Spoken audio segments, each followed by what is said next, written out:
I'ma go get it, they waiting for blessings. I've been taking L's and I losses, they lessons. To get the money, I got an obsession. If trap is a sport, then it'll be my profession. To tell you the truth, I don't got no confessions. I don't know why lately I feel aggression. I'ma go get it, they waiting for. What's up, guys? What's up, YouTube? What's up? What's up? What's up? Let's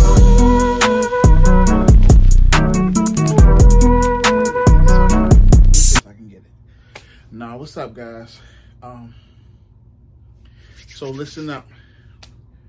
You know how we start our videos. Y'all know how we do this. Y'all not new to this. Y'all true to this. So y'all know we is officially back with another official. So, I wanted to run through a couple things on here. So this might be a longer video than normal, but I just feel like I want to touch on a lot of different topics and go through a lot of different things. I appreciate it if y'all just rock with me, you know what I mean? We just vibe out. A little longer than normal, but we're gonna get there, you know what I mean? So first thing first is just do me a little life update. I feel like my mental is probably at like a hard 6, maybe high 7. I ain't gonna say high 7. I'm gonna say a high 6, maybe low 7 mentally. Just a lot of things going on, a lot on my mind, you know what I mean? Trying to work through some things, but it's nothing crazy, you know what I'm saying? Like, we all have our ups and downs, so I'm not gonna come on here and tell you that I'm a 10, because I'm not being real. Like, we all go through ups and downs, you know what I mean? I try to keep my mental up and try to stay high, but I mean, it's things that happen, and you know, you just kind of like, you gotta go through the punches and roll with the punches. So, definitely with that. As far as work life, I'm gonna say work life, man, I'm gonna say work life, probably another high 6, low 7 too. I guess work is work. I'm happy with my job. It's just, you know, you go through the motions. It's a lot going on at my job at the time right now. So it's a lot of things that's happening. It's just puts a little strain on you a little bit. And you know, that's why I would say a high 6, low 7 on that one too, because it's a lot of moving parts at my job. So things in particular to, you know, you just gotta be aware of more things, and a lot of things are changing. So like I said, a lot of moving parts. So that's why I would say, you know, a 6, maybe 7. As far as my, you know, different things else that's going on in my life, happy for my daughter. Her, I think this coming week is her last week of school, so I know she's excited about that. So she's super excited because summertime, you know, coming up, but you know, she's been in school all this time, so she's kind of tired. So she, you know, she's ready to start her summer. So that's good for her. It's a good thing. She's still doing well with her job and everything like that. I mean, yeah, she's doing okay. I mean, like I told you guys before, I think she wanted to try to go to the taco place, you know, try to switch it up. But, you know, like I said, she wasn't of age, but she still enjoys doing what she's doing for serving her ice cream and all that kind of stuff. So, yeah, that's cool. Yep, y'all like that, don't y'all? Check that out. Yeah, so, everything's good with that. She's doing well with that.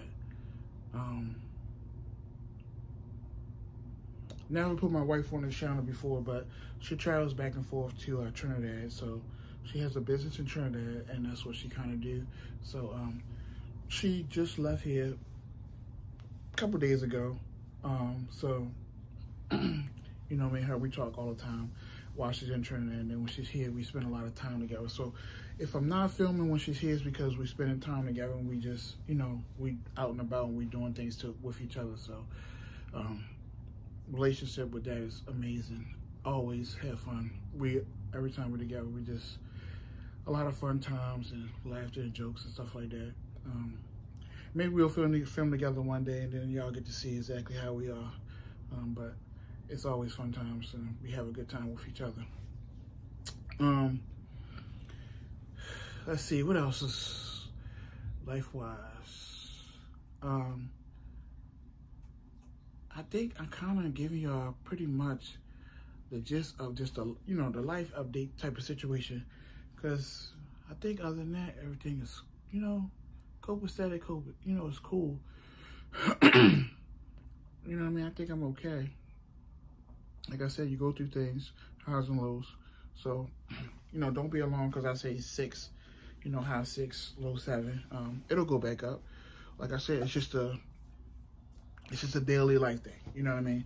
And I believe that, you got to be honest with yourself when you do those type of things, when you're doing your, checking your mental and stuff like that. Like I told you, even when I do like my little walks at nighttime, that's a part of me, like giving some clarity, going through just the next steps and what things that I want to fix and what things I need to clean up or what things I need to work on, stuff like that. So that's all a part of it. So, and that helps my mental because it's allowed me to clear my mind. It allows me to think freely and stuff like that. And then also I like to, I guess I like to play like different games. Like, you play chess and stuff like that. I like to play dominoes. It's kind of like, it might seem weird to y'all, but like for me, like dominoes is like, you add numbers. So it's like, you're trying to get multiples of 5 if you ever played it before, and you want to get it on the corners. So it's like it's a strategy thing. You know what I mean? How can I strategize my hand of dominoes that I have to defeat you, and not only that, make you probably pluck more dominoes so I can get more points off of you. Everything's a strategy. So it's like, you're making your brain work. So I like to play stuff like that to just make my brain work. You know what I mean? Push it to the test, push it to the limits. You know what I mean? See how far I can push it. So I like to do stuff like that. That helps me with things like that. So I really like to play games like that to just push my brain. You know what I mean? I enjoy that kind of stuff. I wouldn't say it's easy, but it's fun to me. You know what I mean? If you ever play dominoes, you know what I mean? It's multiples of 5. You count it on the corners, and basically it's the way I play is the first to 150 points, and that's just how you do it. You know what I mean? But it's not an easy game. You know what I mean? You get crappy hands sometimes, and you know what I mean? You gotta flow with that hand. You know what I mean? Your opponent might have a better hand than you, and they might be tagging you for the points. Every time you put a domino out there, they might be hitting you, whatever. Points. But it's all, like my biggest thing I always tell y'all, it's always how you respond. So, you might be tagging me for that moment, but I'm coming back. I'm definitely coming back. So, I think that's it on that part, as far as life update-wise. I want to jump back because the game was last night, so I wanted to jump on that and talk about that. I think the points that I made last night were key points, and it reared its ugly head last night because when I talked about it, I said to y'all last night that Jason Tatum, you need to show up, and he needs to show his superstar ability. He did not do that. He fell on the sword last night. Not only that, not only falling on the sword, you had big opportunities because Golden State was hanging on a thread because all they had was Steph to carry them last night, and you guys could have took care of business, and you didn't. So one of my biggest takeaways from last night is it was in the fourth quarter. I want to say the score was like 94-97. And Steph had just shot that 3 for them to take the lead, and they went up by 3. And Tatum and Brown and Marcus Smart and them, y'all come back and y'all start bombing off threes like you down by 20. Like, the NBA is changed so much where as though Steph has changed it where as though you're making these guys shoot threes. Like, bro, like, you don't have to shoot threes to win the game, bro.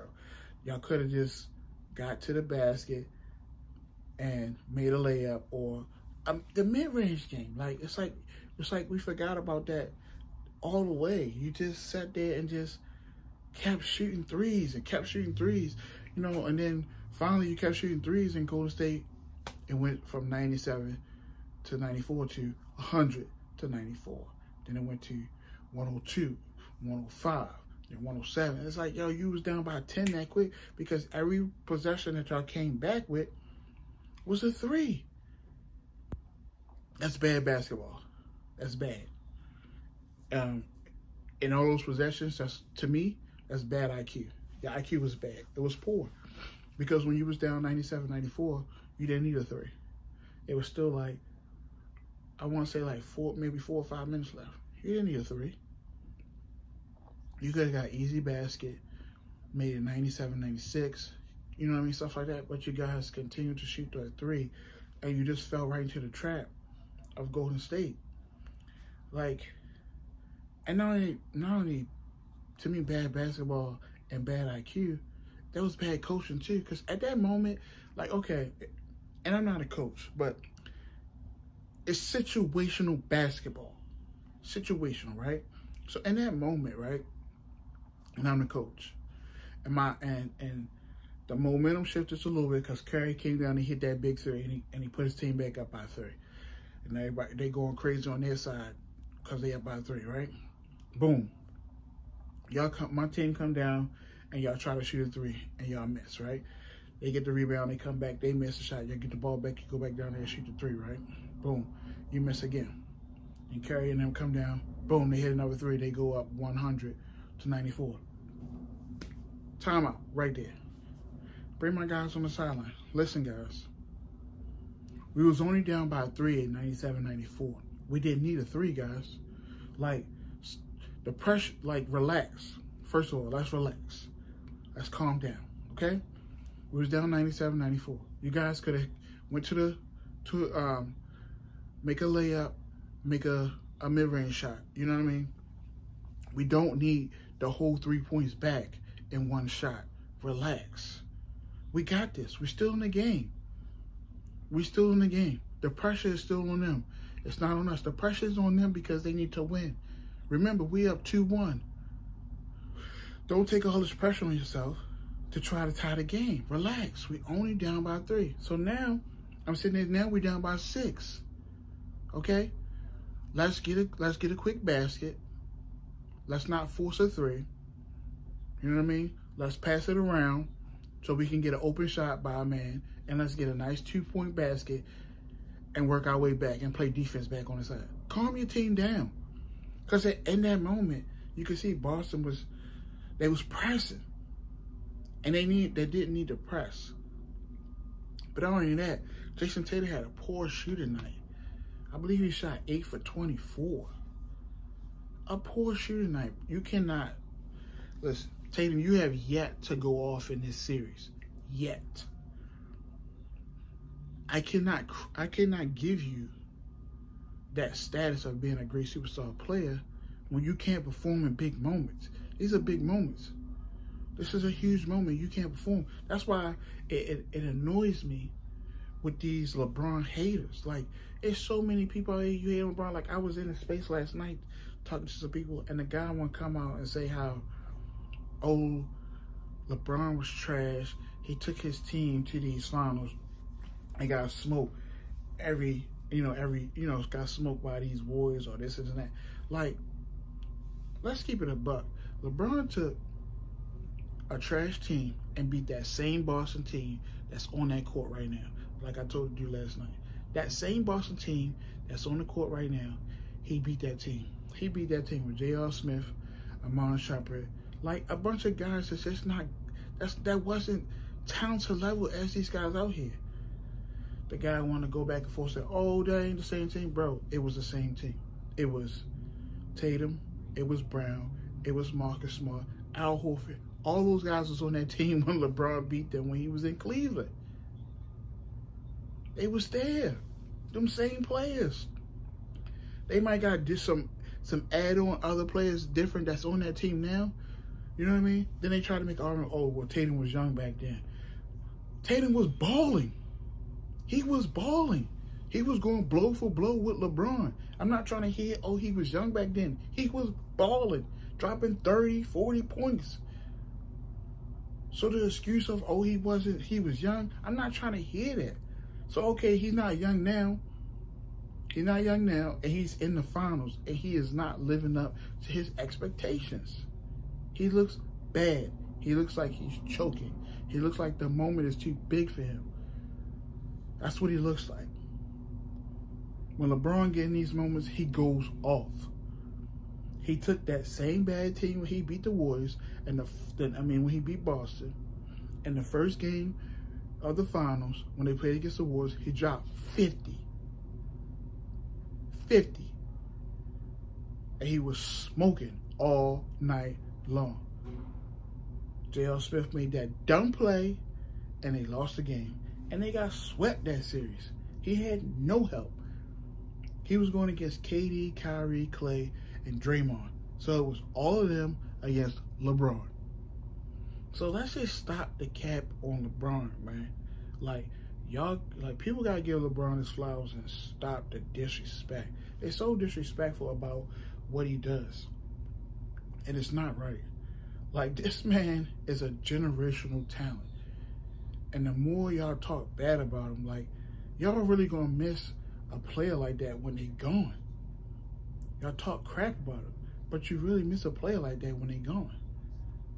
Like Mike was a generational talent. Michael Jordan changed the game in his era, and he was dominant. Dominant. 6 rings. He had Scotty with him. He was dominant. He did Utah twice. Beat the Supersonics in the finals. He beat the Detroit Pistons. He beat the Phoenix Suns with Charles Barkley when Charles Barkley was having an MVP season. Mike still shut it down. He beat the Lakers in the finals. Mike did that. A lot of people want to hand Mike his flowers, but you don't want to hand LeBron his flowers. He went to what? 8-9 champion? He went to 8-9 finals? And he won 4? We gotta stop that, man. LeBron deserves his flowers, bro. He won his 2 in Miami. He won 1 in Cleveland. He won 1 in LA. And a lot of those teams wasn't good teams that he had. He had a good team in Miami. He had help. That's why he was able to win. When he went to Cleveland, he figured out how to win championships. He knew what he had to do. And he came there. He had Kyrie. He had Carolina. He's like, all right, boys, I'm going to show you how this is done because I want this done for my city. The first year they made it to the finals, Kyrie was hurt. Kevin Love was hurt. Kyrie didn't even... I don't even think Kyrie played in the finals the first year. I think he was out. He had Matthew Dellavedova. And they still was pushing the Warriors to the max. Still with Matthew Dellavedova. I think they won 2 games or something like that. So they lost that series 4 games to 2. And I think, if I'm not mistaken, I think they might have been up 2 games to 1 in that series. So we gotta stop this hate on LeBron. It's disgusting. It's really disgusting. But back to the Boston situation. You had Golden State on the ropes, and you didn't seal the deal. Al Horford was not good last night. Let's just keep it a buck. He wasn't. Jaylen Brown had moments last night, but when it got to the 4th quarter, it's kind of like the whole team just kind of lost it. They couldn't make buckets. They couldn't make shots. The NBA Finals is different. You gotta make your shots, baby. This is championship basketball. I know how I talked about yesterday, how Draymond, you had bad games and all that kind of stuff, but it's all about how you respond. I said that Tatum has not responded not 1 game in this series. He's not brought his game. Jaylen Brown has showed up in this series. He's brought his game. That's the difference. I said how you respond. He hasn't responded yet. So this is what I mean. This is what I'm saying when you put you on your superstar status. How are you going to respond? How are you going to respond? So last night for me was a big game for Boston. And the reason why I say that is because this was a game where you state your claim, where you say, you know what? We home. We going to take care of business. They not going to come here and rob us of what we deserve. And we taking it. They did not do that last night. They did not. Tatum, you did not step up to the plate and show your superstar status last night. You did not. You didn't, bro. And for me, the series is over now. Because what you have done is you have given Golden State the momentum that they need to finish you. See, and even last night, even Curry said they finally got over the hump in the fourth quarter where they played better basketball to beat Boston. They found their way. So now they're confident that next time when they go into the fourth quarter, that they're able to pull and do their job to beat you guys. But not only that, they're going back home to Golden State to play a Game 5. A Game 5 in their arena. Whereas though, if you were up 3-1, even if you lose that Game 5, you can go back home and close them out. Or you can close them out on their floor because they're at a moment where they're low because they're on the brink of losing. Like, you gotta have that killer mentality. Like they say, the Mamba mentality. You didn't show that last night, Tatum. You didn't have Mamba mentality. But I'm gonna keep it a buck. You did not have Mamba mentality. You didn't. You laid down and you folded. You folded. Like, you folded, bro. You were supposed to take the win out of that team. Suck it right out of them. Let them walk out of the arena with their heads down. Get on that plane and be like, man, we one game away from losing this. Now they're excited, they pumped, they tied the series. They like, yo, we about to go home and we about to smoke them on our floor and go up 3-2.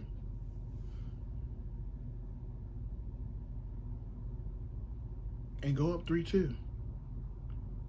So my question is, for this, Boston, how are you going to respond? Tatum, how are you going to respond? When are you going to come to the court, bro? When are you coming? Hold on. I need to put my watch. Hold on. Let me put my watch on because I need to see. Hold on. Give me a second. Give me a second here, y'all. Get right with y'all. All right. So I got my watch. Tatum, what time you showing up, bro? What time you showing up? Because you ain't showed up yet. What time, bro? I want to know so I can be there. What time you going to show up? Oh, is it Monday night? Because that's when y'all play, right? Are you going to show up that time? Monday at 8 o'clock? That's what time you showing up? Because you ain't showed up yet, bro. Like, when are you going to show up, bro? What time? When? Your team needs you. Because you see last night, Curry, his team needed him to carry him. He carried him. He smoked y'all for 40. For 40. Y'all got to show up, bro. You got to show up. I'm in these spaces and I listen to these people and they keep saying, oh, he 24 because he's young. He young. Listen. The one thing I liked about last year when I watched the finals is Giannis sees the moment. He sees the moment. Giannis knew he was the best player on the court. He knew he was the best player. And he took control.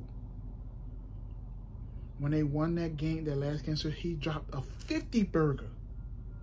Because he knew his team needed that from him to seize the moment. He snatched it out of Phoenix. He said, give me that. This is mine. This belonged to me. That's what I need to see out of Tatum. This belongs to me.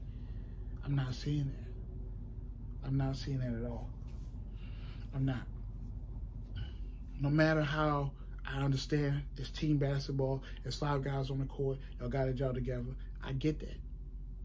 But superstars are different.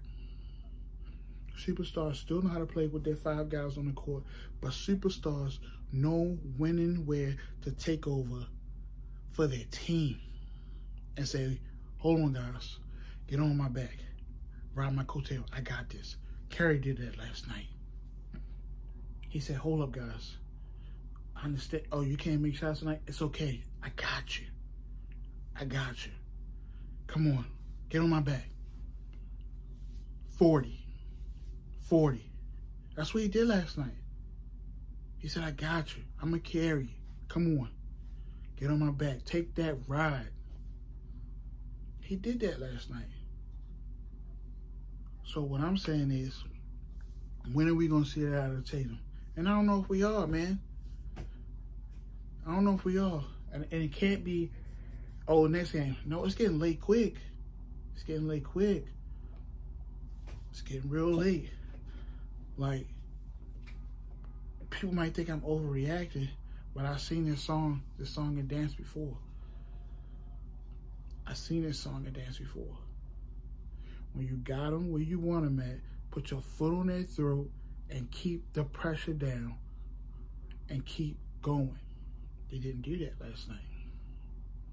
So for me, I believe this series is over in Boston. You let it slip away. Because last night, you had it where as though Golden State was struggling to score. The only person they had that was killing y'all was Curry. A lot of those guys last night were struggling. Curry was on fire. Like, you take, like, even if you had Curry, if you held him 20 points, y'all win. That's how bad the rest of the guys were struggling. But Tatum, if you step up and shoot, let's just say, a 15 for 24, y'all win. Instead, you shot 8 for 24. He was god-awful. Especially in the key moments in the end of the game when it got late. You were bad. Game 5 coming. Now, the pressure's on you, Boston. Not Golden State. Golden State, they relieved their pressure. It's on y'all now. Because y'all had the opportunity to go up 3-1. Y'all couldn't seal the deal. They figured out that they could play y'all better in the fourth quarter. They shut y'all down. They won on your home floor. And now they're going back to their home floor with their home crowd. You know it's going to be loud. And what do I say all the time? Role players play better in their home court. They're going to be jacked up. Jordan Poole going to be jacked up. He going to shoot better. He going to bring it better. And like I said, Clay found his game in Game 3. He was okay last night. He really wasn't that great, but he hit some shots last night. Not going to discredit what he did because he hit some big shots last night, and he's going back home. I wouldn't be surprised if Golden State blew Boston out by like 20 or 30. And if they blow them out by 20 or 30, Boston, you're dead. You're going to go back home and you're going to lose on your own floor. You're dead. I believe you're dead right now. But that's neither here nor there. That's on y'all. I believe you're done. But we'll see. We will see. So, I guess that's how I feel about that series last night. I feel like, right now, I feel like Warriors in 6. I feel like Warriors win the next 2 games, and the series is over. It's dead and gone. So, Boston, you got a lot of making up to do because you guys should have sealed that deal last night. And it's just sad, bro. Like, it's sad because y'all had a real opportunity to state y'all claim. It's looking like Curry about to get his 4th ring. and he about to get his first MVP of the NBA Finals. Because I just don't see Boston doing it, man. I don't. It's tough. This is tough sledding for them. That was a hard pill to swallow last night for them, and they didn't close that deal. So yeah, that's how I feel about the series, about that situation last night. I'm gonna switch up the topic right here, but make sure y'all leave me some comments about how y'all feel. You know what I mean? Because y'all might feel different than how I feel. You know what I mean? I love comments, man. I love when y'all comment back. I love when y'all hear me some feedback back, because I like to hear what y'all think and what y'all, what y'all wanna, how y'all feel about it. You know what I mean? Y'all might not feel the same way I feel. Y'all might be like, Pierre, you crazy, bro. Like, it's not over yet. Like, it's just one game. You know what I mean? You tell me. I don't know. But what I feel is what I feel. You might have a different feel. So definitely drop some comments in there and tell me how you feel about it, who you think will win the series. You know what I mean? Because it's tied up 2-2 now. So, I don't know. Y'all tell me. For me, I think it's over. But so, now I want to switch up the topic, because I did tell you I want to talk about the Ravens. I want to talk about, the Lamar situation and all that. And I said I want to do a separate video, but, I mean, I felt like today I just wanted to give y'all like a life update, sports type of video, talk about different type of things, and just about a bunch of little different topics. I feel like that was a good idea, you know what I mean? So that's why I wanted to bring this to the table. So let's get into the Ravens situation. So I have a lot of mixed feelings about my team. And I'm trying to think what's the best way to start. I think I'm gonna hold off with the Lamar information and then I'm gonna come back. So I do a lot of reading and stuff on my iPad, but it's nothing I really need to look up, because I know exactly how I feel. So I'm gonna get into it. So there's a couple things about my team that bothers me. So I'm not gonna sit here and tell you that I've been a Ravens fan since 1996 when the team came to Baltimore. I know when the team did come to Baltimore in '96, I don't think it was the first year my dad got season tickets. I want to say it was either like the second or third year my dad got season tickets. So in 1996, I was in, I believe, the 8th grade. So I think 97 or 98 is when my father got season tickets. And I believe I was in high school at that time. So that's what I'm saying. I was playing sports, but I really wasn't like, okay, watching it heavy like that.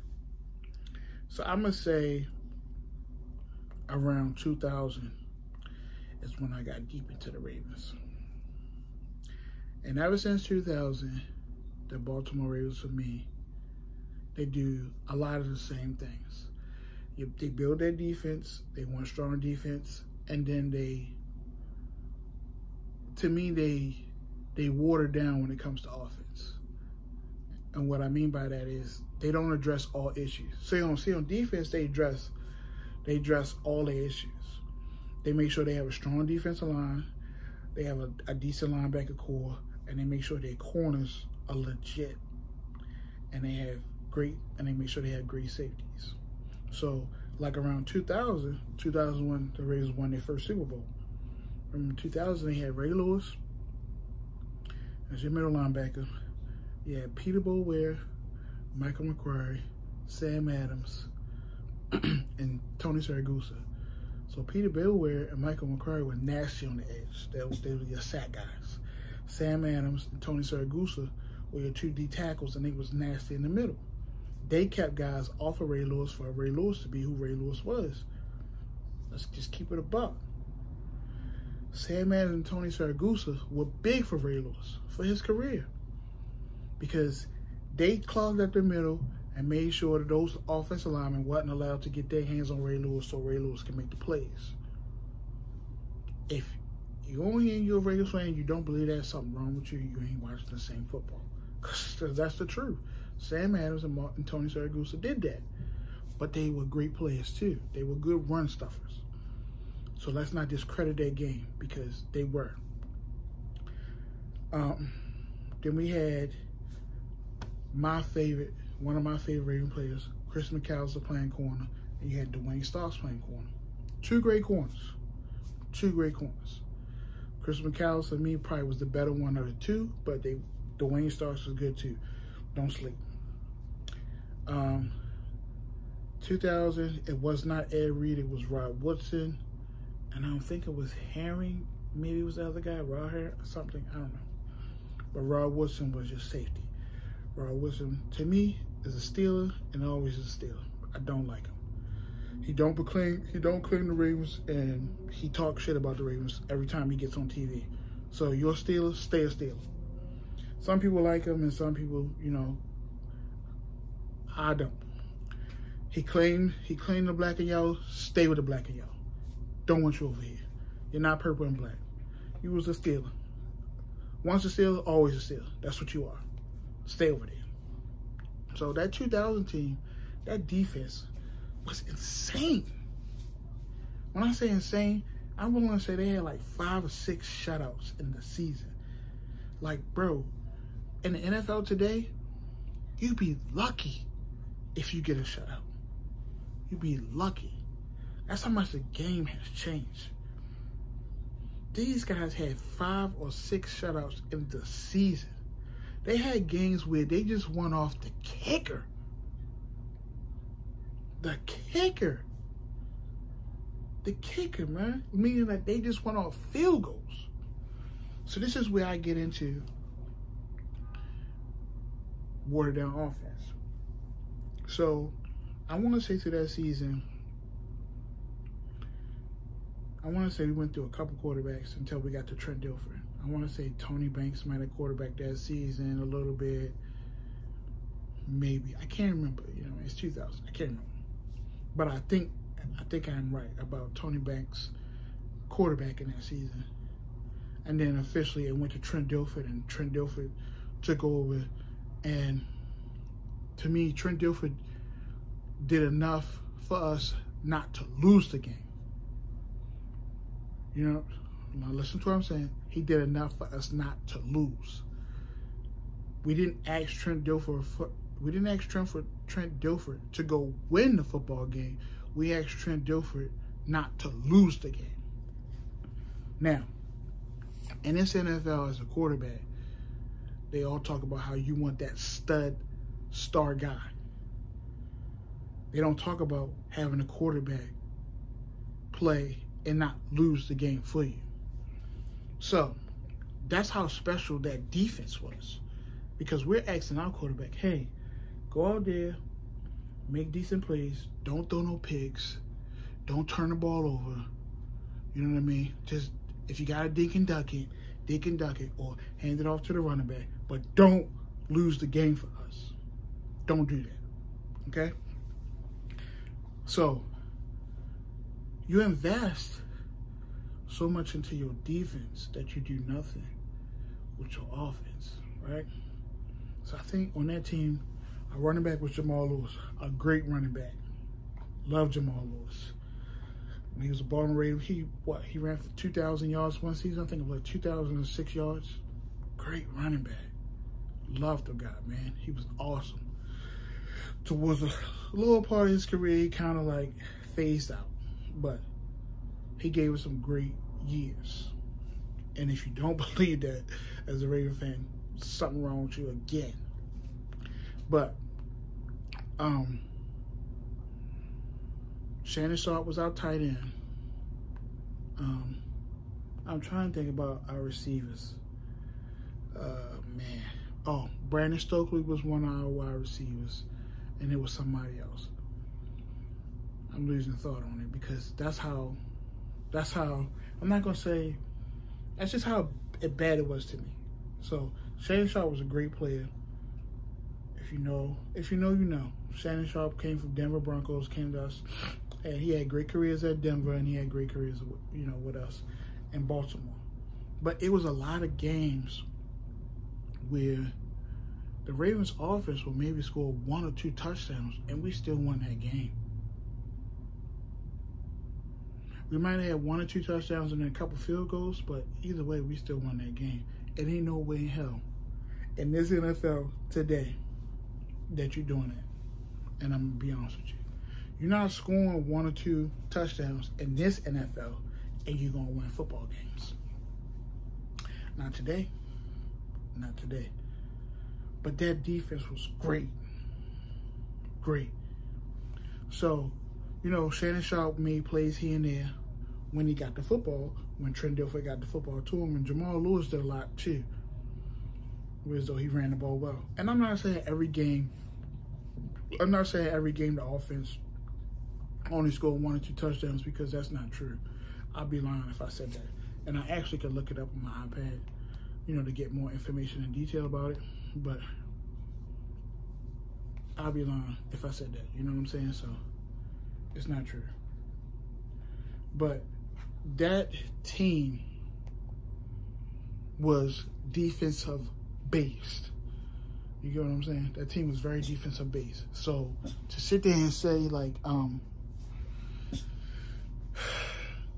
for me, what the Ravens do, they don't put enough focus into their offense like that. And that's one of the things that I don't like about the team. That, you know, we don't put that enough attention into it that we need to, because the offense needs to thrive. It needs those key pieces to thrive and to be great. So, what I want to say. So offensively, we were not great. We were not great at all. We were a more defensive sound football team. We had, I mean, when I say defensive sound, that Ravens 2000 team was, they was like that on defense. They're gonna go down as one of the greatest defenses, you know what I mean, to play the game.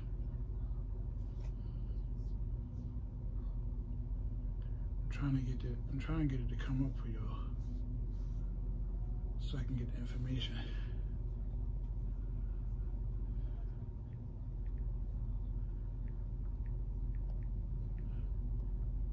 But what the Ravens do is, like I said, they like tight ends, and they like big offensive linemen. So J.O. was on that team. Edwin Mulatalo was on that team. You know what I mean? Big maul and offensive lineman. And they like to maul you in the run game. Like I said, you had Jamal Lewis as your running back. So that's their philosophy. They like to punch you in the mouth with the run game, and then on defense, they like to just shut you down. And that's what they were in the year 2000. So let's fast forward a little bit to Joe Flacco's era. So when Joe Flacco was here, Baltimore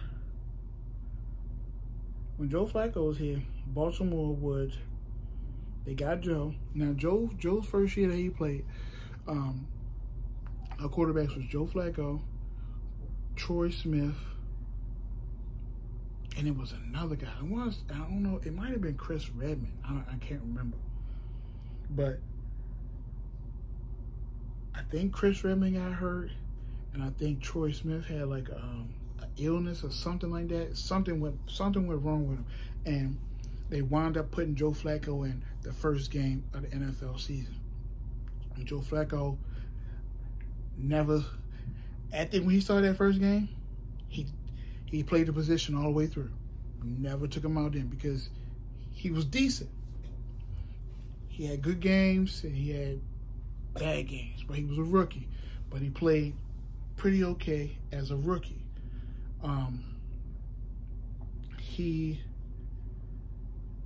But the main thing that, for me, like I always said, was they didn't have key pieces around him at the same time too. And at that time, I think the receiver that he had that was his safety net was Derek Mason. And don't get me wrong, Derek Mason was a great receiver. But you need more than one guy. You get what I'm saying? Like, yeah, he was his safety net and all that kind of stuff, but you need more than one guy. I just think that at that time, they still had a good defense because that's what we always had. But for me at that time, I feel like the Ravens just kind of they kind of settle. You know what I mean? They do a lot of settling, and to me, that's what. Like, at the end of the day, you want your team to be a dynasty, and I just keep it above. So I want my team to be a dynasty, but in order to be a dynasty, you gotta have the right pieces in place to be that. If you don't have the right pieces in place, you can't be there. And I feel like we always shortchange in areas and don't just solidify it. Like, those are things that they just don't do at times. And it kind of, like, rears its ugly head. And it always shows at certain times of the season where it starts to rear its ugly head. And it's just not good. So that's one thing that I would like to say, that it just doesn't. So I'm going to just hop back and give you the information that I found here. So in 2000, the Ravens, their record was 12-4. Brian Billick was definitely our coach at that time. In the playoffs, we beat the Denver Broncos 21-3 in the wild card round. In the second round, we beat Tennessee Titans 24-10. And I remember that game clearly because that was the game where it was Ray Lewis versus Eddie George and Steve McNair.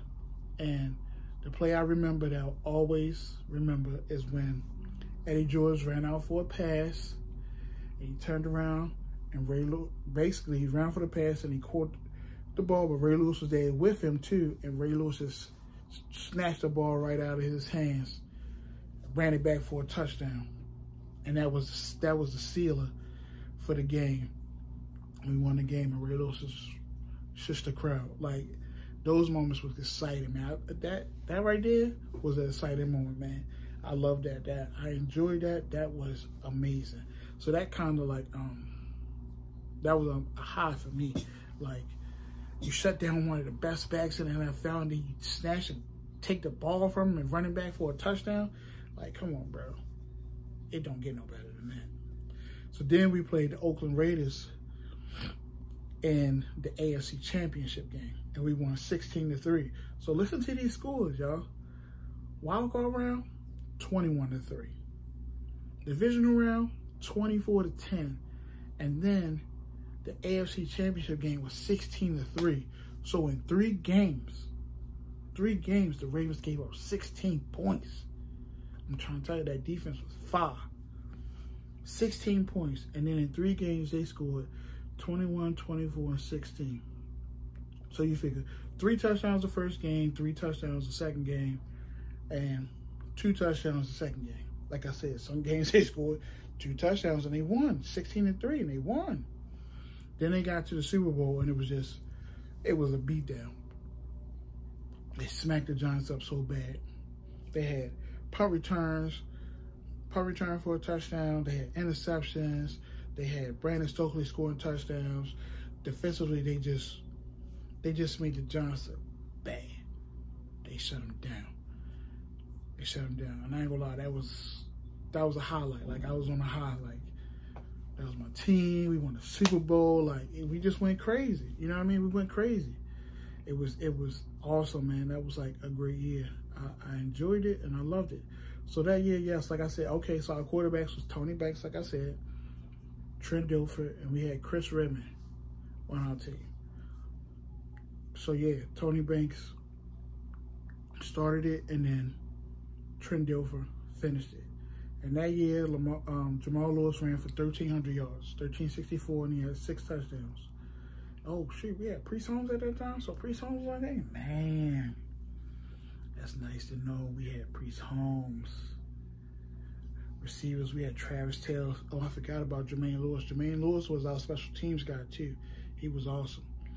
He scored a touchdown in the Super Bowl off a punt return. Jermaine Lewis was like that. Jermaine Lewis, Brandon Stokely, Patrick Johnson, Travis Taylor. So like I just want y'all to listen to these receiving yards and targets or receptions, because this is what I mean how bad it is. So Jermaine Lewis for the Baltimore Ravens in 2000, right? His receptions, he had, and this is for the season, he had 19 receptions for 161 yards and 1 touchdown. 1. Travis Taylor had 28 receptions for 276 yards and 3 touchdowns, bro. 3. Patrick Johnson, 12 catches, 156 yards and 2 touchdowns. Brandon Stokely, 11 receptions, 184 yards and 2 touchdowns. Bro, Shannon Sharp, 67 receptions, 810 yards and 5 touchdowns. Quadri Ishmael was on that team. He had 49 catches, 655 yards and 5 touchdowns. Come on, bro. Listen to those numbers that I'm reading to y'all. Really?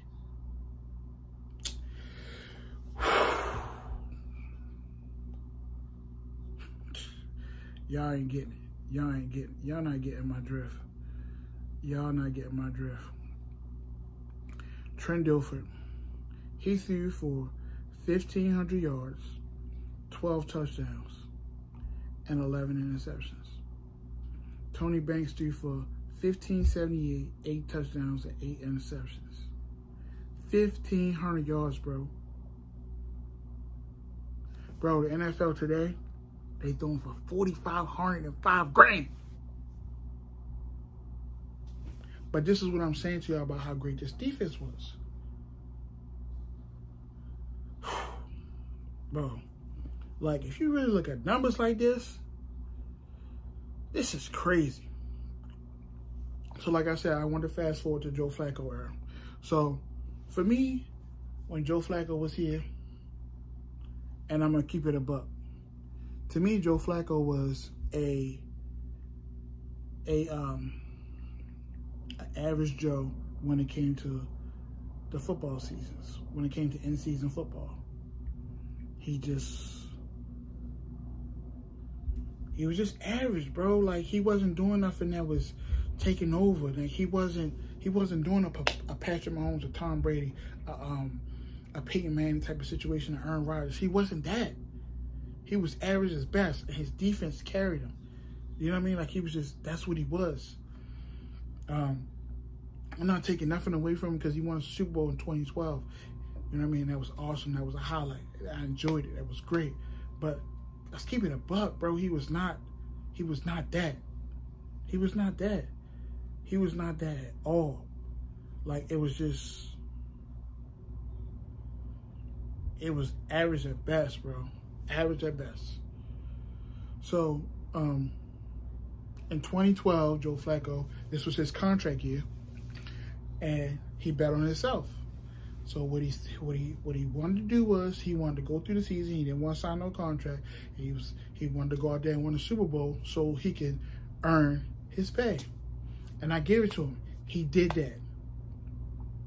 He went out there and he earned his money. And the reason why I say he earned his money, because when the playoffs hit, Joe Flacco was elite in the playoffs. During the season, hell no. Playoffs, he was elite. 11 touchdowns, 0 picks. I say it again. 11 touchdowns, 0 picks in the playoffs. He was awesome.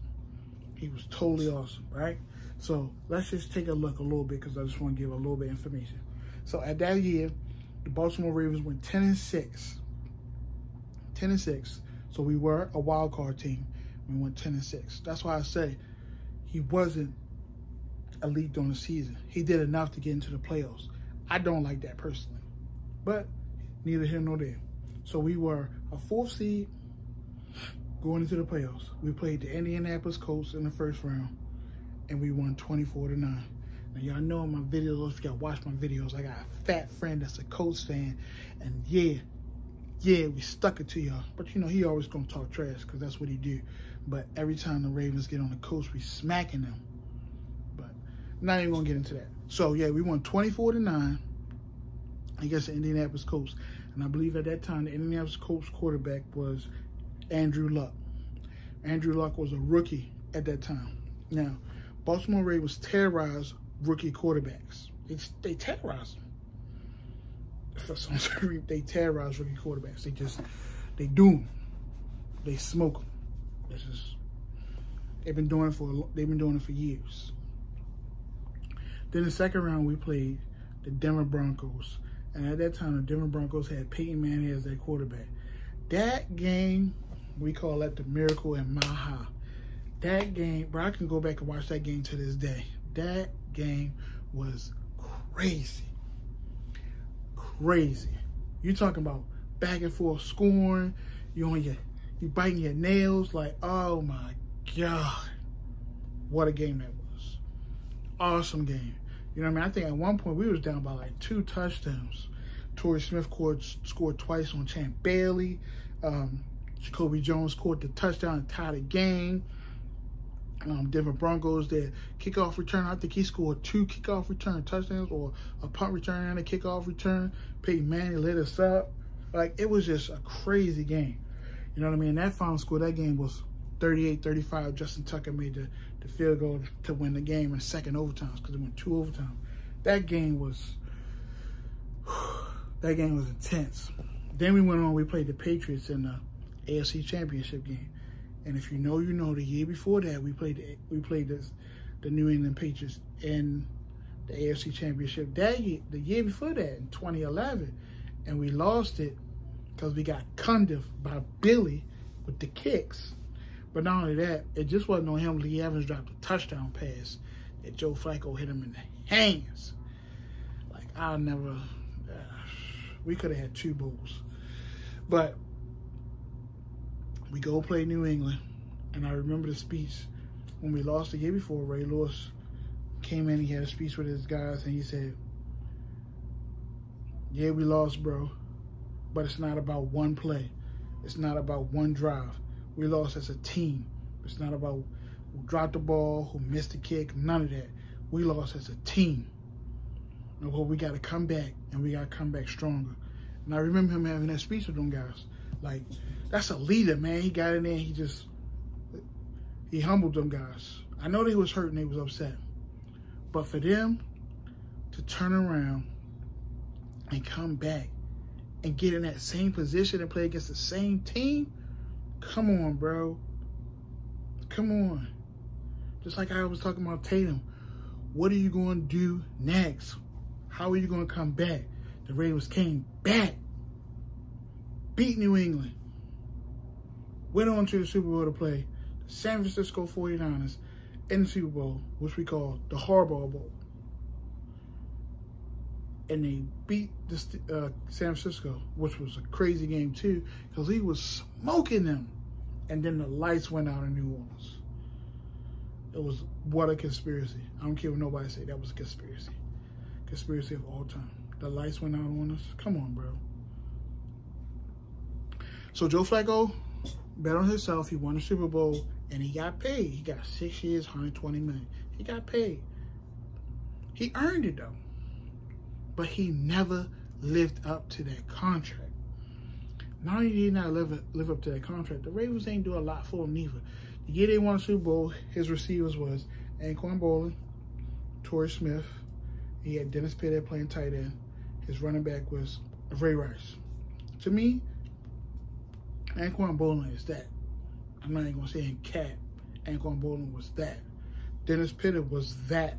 Before he messed up his hip, he was that.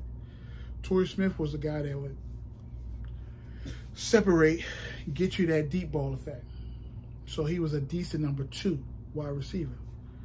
And Ray Rice was a good back. He was a good running back. So overall, in that era, that team was good. But in this era, that team is not that good. And I'm going to get into it. And I'm going to let you know why. But like what I said, they always had a good tight end. From Shannon Sharp to Todd Heap to Dennis Pitta to now, in present day, Mark Andrews. So let's get into it, right? I think I don't need this no more. I want to get into it. Because this is where we start with Lamar Jackson. So I went through years about from 2000 to 2012 with Joe Flacco, and now I'm in present day with my quarterback, Lamar Jackson. So, I'm here to say this is the best quarterback the Baltimore Ravens have ever had in their franchise. Ever. They have never had a quarterback to the multitude of this guy level. He's better than Joe, Trent, you name it. It don't matter. He is the best quarterback they've ever had. You have to give this guy what he needs to be successful. He needs the weapons. He needs the guys to be successful. Let's stop limiting that. We've been in that stage forever. Since I was a fan in 2000, we've been living in that day stage, okay? We need to get out of that. We need to be better than that. The Ravens are so stuck with this John Harbaugh about being who they want to be and thinking that they could be who they are and everybody just has to adapt to them. Okay, we live in a world where things change all the time and you have to adapt. And what I mean by that is, so say you're working at a job or a company and you used to going to the place and just writing it all down and saying, okay, we need this. So say I work at Coca-Cola and say I'm an account manager and I walk in and I say, okay, I need to write down, I need to order this, and that, right? And I write it down on a piece of paper and then I call it in. Store number 1651, they need 12 Cokes, 15 Sprites, blah, yada, yada, yada. Okay. In present day to where we are now, when the account manager walks to the store, they don't do that. They got an iPad, they walk in, and they come in, and they see what they hear on the shelf. Okay, we need to, and they already got a map pulled up on the iPad. Okay, this is the store number, this is the store that we at, right? All right, so I need to order this. I need Cokes, I need Sprites, I need orange soda, I need that. And you're doing it on your iPad, right? But back in the day, you used to do it, you write on a piece of paper, you call it in. Now you're doing it on this. You gotta change with times. So right now, Baltimore, we're doing it, writing it down on a piece of paper and then calling it in. We're still there. When are we gonna get to the point where we're on the iPad and be like, okay, this is what we're doing? So that's what I mean by that. Okay, so boom, we're in a division with the Pittsburgh Steelers, Cincinnati Bengals, Cleveland Browns. Cincinnati Bengals got 3 receivers that's just dogs. Dogs. They exposed us last year. They cut our defense up. The Steelers, they get caught. They had wide receivers every year. Every year. Cleveland last year, they had who? Jarvis Landry and Odell Beckham. Odell Beckham, he wanted out. They got rid of him. But they've put receivers on that team. Baltimore Ravens, what did we do? We draft tight ends. And don't get me wrong, I love Mark Andrews. You get Hollywood. He's decent. We just got Bateman. So I like Bateman. I think Bateman going to be great.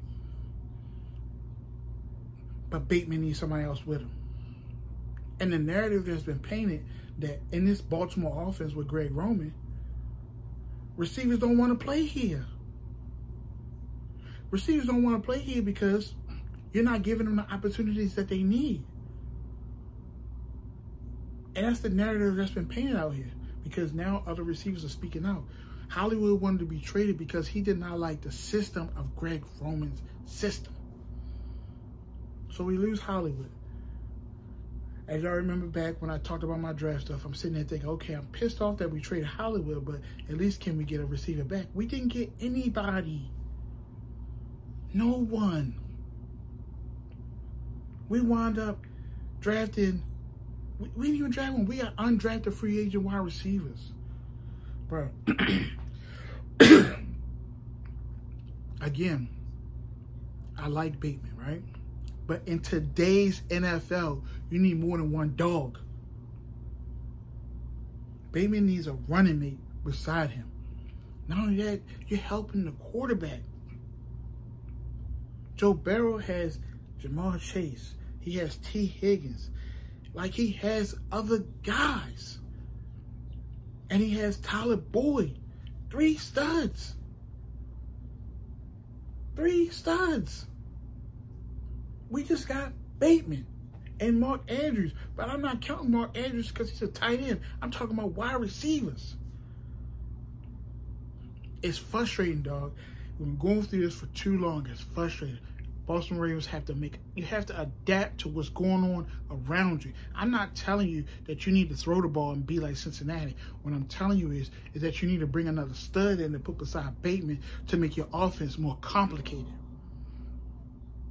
To make it more complicated and harder so everybody won't just pick up on it. And this is what I mean by that.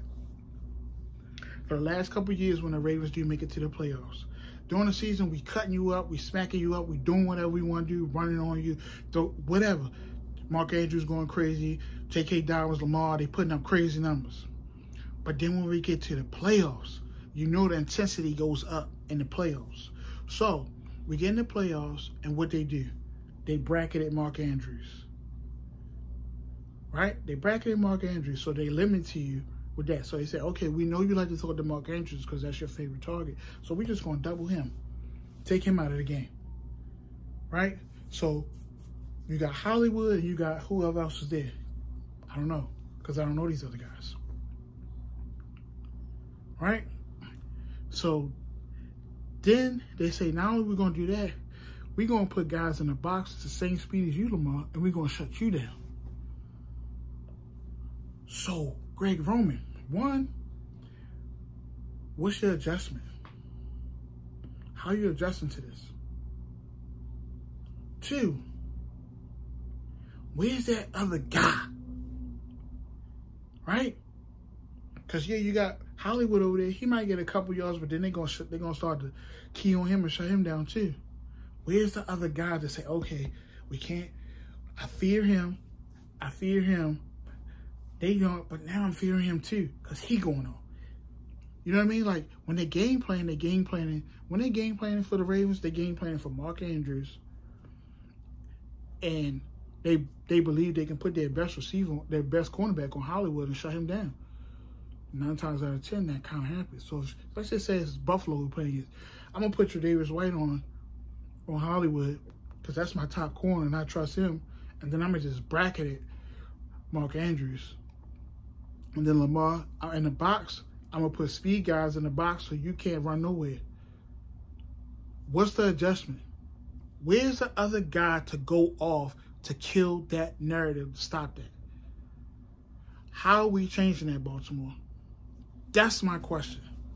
So now when I look at the Ravens roster right now, defensively, we look great. You got Peters coming back. You got Marlon Humphrey. You drafted Kyle Hamilton. You picked up Marcus Williams for the New Orleans Saints. You still got Chuck Hall. The back end of your thing is looking amazing. Then you drafted Travis Jones, put him on the D-line. You still got Calais Campbell. You bring Michael Pierce back. You got Brent Urban coming in. And then you draft Ojabo. You still got Odafe Oweh playing in there. And then, you know what I mean? And you're looking at bringing Justin Houston back on that defensive line. It's looking real tough. That defensive line looking amazing. But where is the same energy put into my receiving core? When I look at my receiving core, I see Bateman. I'm going to say it again. When I look at my receiving core, I see Bateman.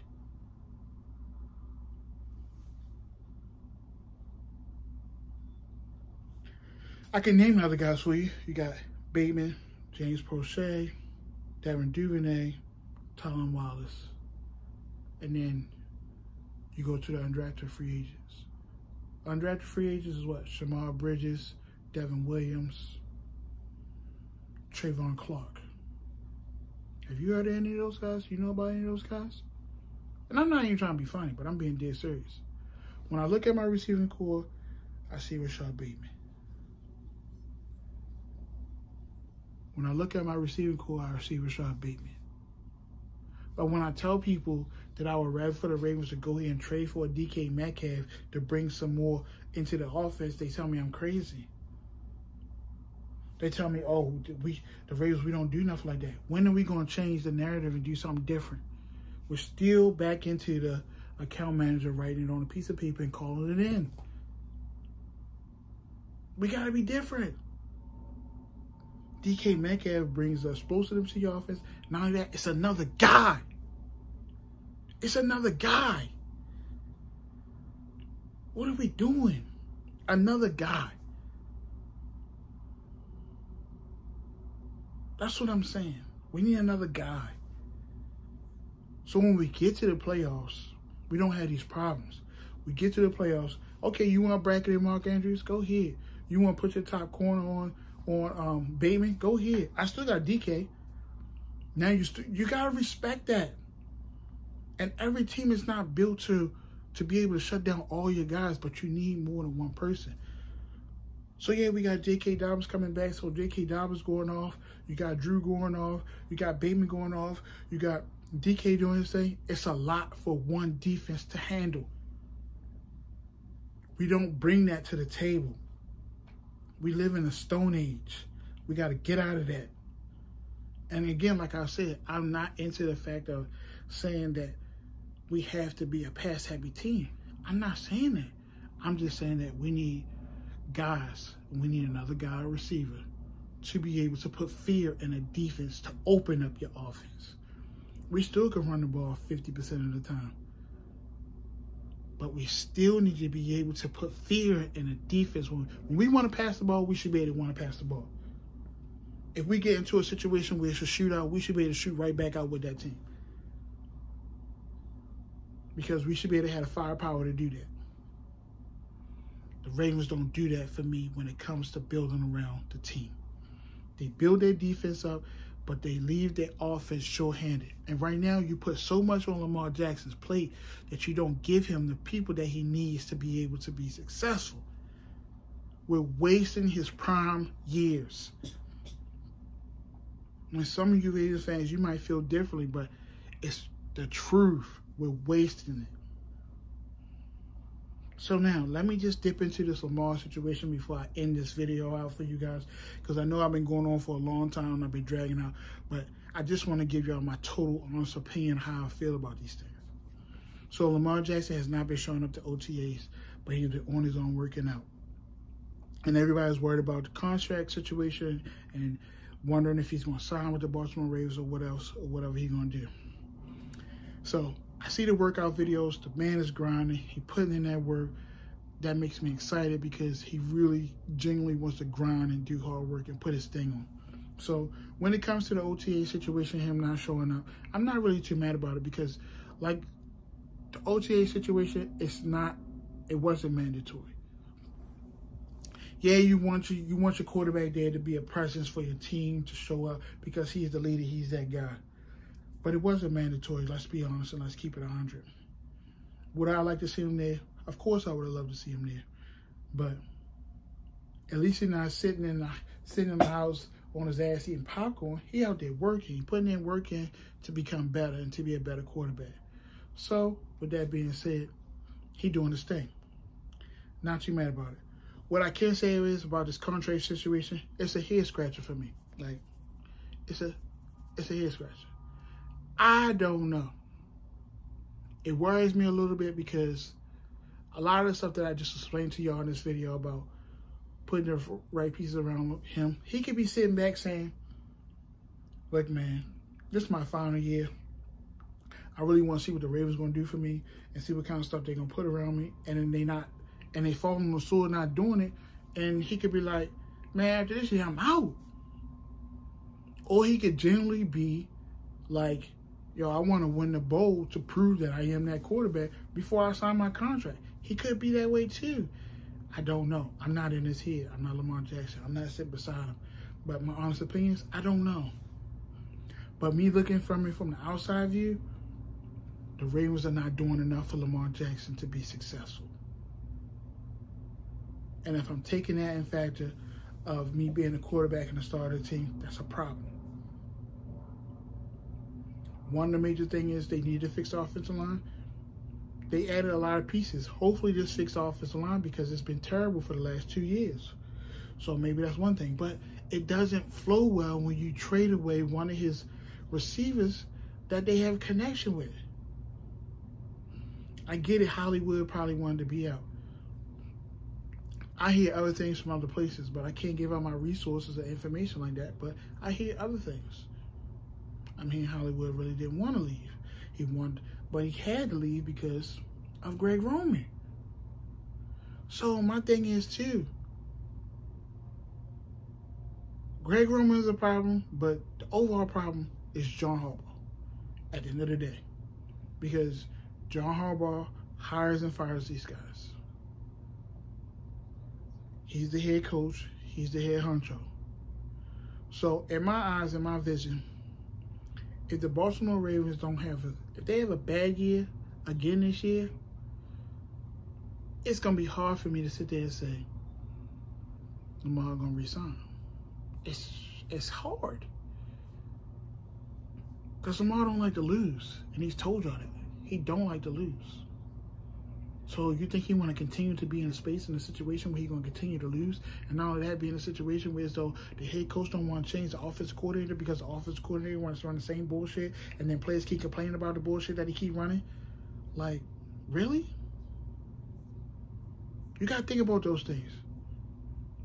So as a fan, just sit there and think about it. Do you really think you're going to sit around for that? I know I wouldn't. Put yourself in his shoes. So when it comes to that situation, it got me nervous. It do. Because I don't know what's going to happen.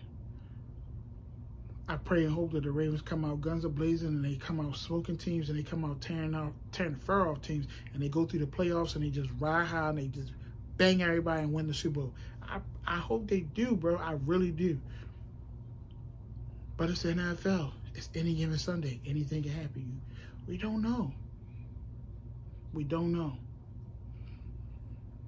But the in-out situation is the Baltimore Ravens don't do enough to help this guy out. You got to do more. I know they say trust EDC. He's going to make moves. He's going to make changes. Let's see. Because to me, this is an important time and an important year for the Ravens. And I would like to see. So with that being said, y'all, I know the video was long. I explained to y'all in the beginning that it was probably going to be a longer video than normal. I'm glad you guys was able to sit here and rock out with me.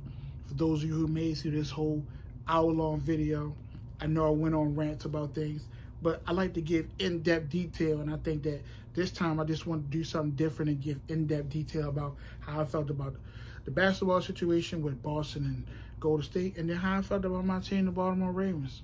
I gave y'all in detail how I felt about that, how I felt about my team, and that's my honest opinions about what I believe they should do. So with that being said, y'all, I appreciate y'all for rocking with me, man. I love y'all, man. Y'all know I always say make sure y'all turn me up. Hold up, did y'all like the video? Like, come on, man. We sitting here, y'all keep doing this, bro. Stop doing that to me. Like the video, bro. Like the video. Hit the like button. Like the video. Come on, man. So with that being said, man, I'm about to close this video, man. I love y'all, man. Y'all go crazy for the boy. I appreciate y'all, man, y'all. Peace out, bro. Make sure y'all like, comment, subscribe, and hit that bell button. Hit the bell button.